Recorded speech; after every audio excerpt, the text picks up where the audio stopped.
இருள் வந்த போது விளக்கொன்று உண்டு, எதிர்காலம் ஒன்று எல்லோருக்கும் உண்டு.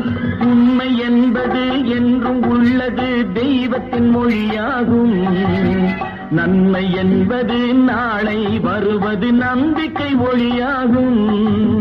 புத்தன், இயேசு, காந்தி பிறந்தது பூமியில் எதற்காக தோழா?